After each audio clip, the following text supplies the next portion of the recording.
11 глава. Неговото здравие. Со години мојот сопруг многу малку се грижеше за физичките вежби. Му држев предавања и водевме сериозни разговори. Му оставав списанија и плачев и се жалев за тоа дека не сакам да останам вдовица, но и покрај сето тоа не наидував на никаков одговор. Тогаш еден ден дојдов до една извонредна идеја дека ако молитвата функционира во другите области на неговиот живот, тогаш мора да функционира и за ова. Решив да го применам мојот замолчи и моли се метод и да барам од Бог да му даде желба и мотивација редовно да вежба. Се молев неколку месеци без никакви резултати, но тогаш едно утро слушнав некој необичен звук кој доаѓаше од другата соба. Го следев звукот и на мое големо изненадување, тоа беше мојот сопруг на справа за вежбање. Не изговорив ниту еден збор. Тој оттогаш ја употребува справата за вежбање и крева тегови од прилика 3 дена во неделата. Кога подоцна ми кажа колку добро се чувствува и дека посакува да почнеше порано да го прави тоа, на мое восхитување успеав да се воздржам и не дозволив зборовите "ти реков" ниту да бидат образувани со моите усни. До ден денес тој не знае дека се молев.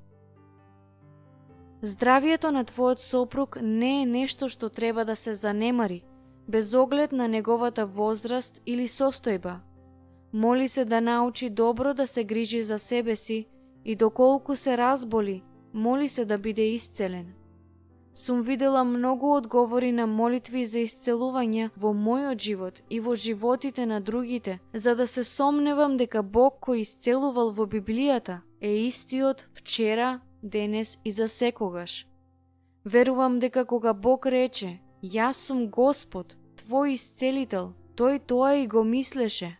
Излез 15 глава, 24 стих.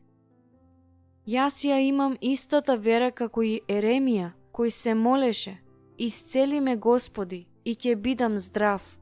Еремија 17 глава, 14 стих. Јас верувам во неговото слово, кое ветува: "Јас ќе те исцелам, ќе ти ги залечам раните."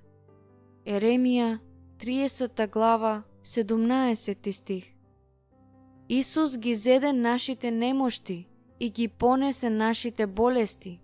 Евангелие според Матеј, 8 глава, 17 стих.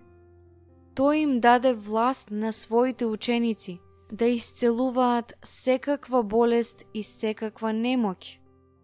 Евангелие според Матеј, 10 глава, 1 стих. Тој рече: "Овие чудотворни знаци ќе ги придружуваат оние што поверувале, ќе полагаат раце на болни, а тие ќе оздравуваат." Евангелие според Марко, 16 глава, 17 и 18 стих. Мене ми се чини дека Бог сака да исцелува и тој не поставил временски граници на исцелувањето, туку само граници во однос на верата. Евангелие според Матеј, 9 глава, 22 стих. Мојот сопруг ми рече дека моите молитви за неговото исцелување имале најголемо влијание врз него во средината на 80-тите години, кога тој откри неколку грудки во своето тело, а докторот веруваше дека тие се канцерогени. Еден друг доктор исто така се сомневаше на рак, па затоа му беше направена биопсија. Во текот на тие денови, додека ги чекаше резултатите, Мајкл беше во искушение да биде загрижен. Тој рече дека моите молитви за неговото добро здравје и мир го подкрепувале се додека не дозна дека всушност не било рак. Грудките беа отстранети и оттогаш тој нема никакви проблеми. Меѓутоа, треба да запомниме дека и покрај тоа што се молиме и имаме вера, резултатот и времето се Божји одлуки. Тој вели дека има време за лечење. Проповедник, 3 глава, 3 стих.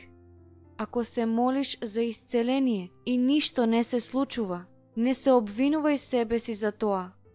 Бог понекогаш ги употребува физичките болести на човекот, за да го привлече неговото внимание, за да може да му зборува. Продолжи да се молиш, знаејќи дека се зависи од Божјата одлука. Истото важи кога се молиме Бог да спаси нечiji живот. Ние го немаме последниот збор во однос на тоа кога некој ќе умре. Библијата вели дека постои време за умирање. Проповедник, 3 глава, 2 стих. А ние не сме тие кои одлучуваат кога ќе биде тоа, туку Бог. А ние мора да го прифатиме. Можеме да се молиме, но Тој го одредува резултатот. Ние мора да му ја дадеме таа привилегија, без да негодуваме, без да го обвинуваме или да му се лутиме.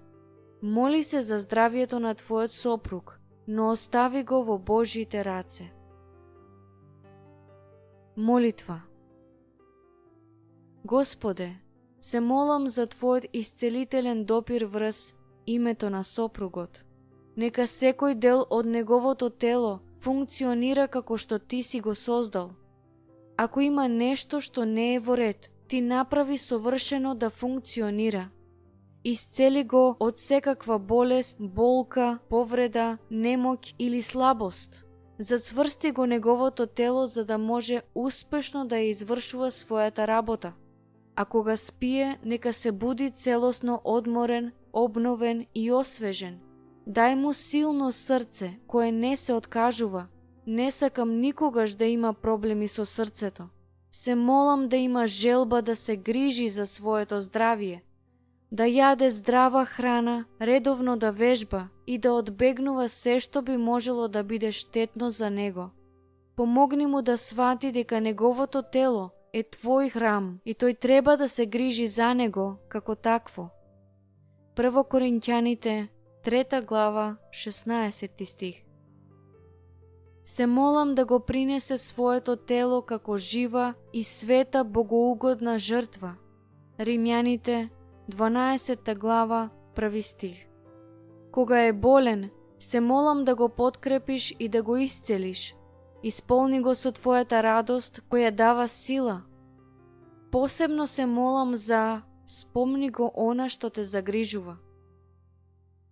Дај му вера да каже: Господе, Боже мој, те повикав и Ти ме исцели. Псалм 30, 2 стих. Ти благодарам, Господе, што Ти си мојот исцелител. Се молам мојот сопруг да има долг и здрав живот.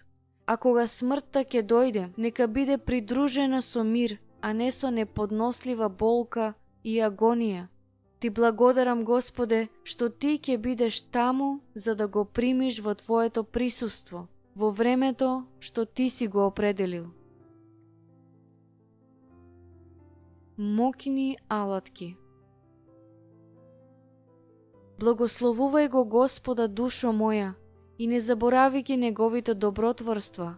Тој ги проштава сите Твои гревови, Тој ги исцелува сите Твои болести. Псалм 103, 2 и 3 стих. Тогаш извика кон Господа во својата беда и Тој ги спаси од сите неволји, го испрати своето слово, за да ги оздрави и за да им го спаси животот од гробната јама. Псалм 107, 19 и 20 стих. Ја послушав Твојата молитва, ги видов Твоите солзи, ке те излечам. 2 Цареви, 20 глава, 5 стих.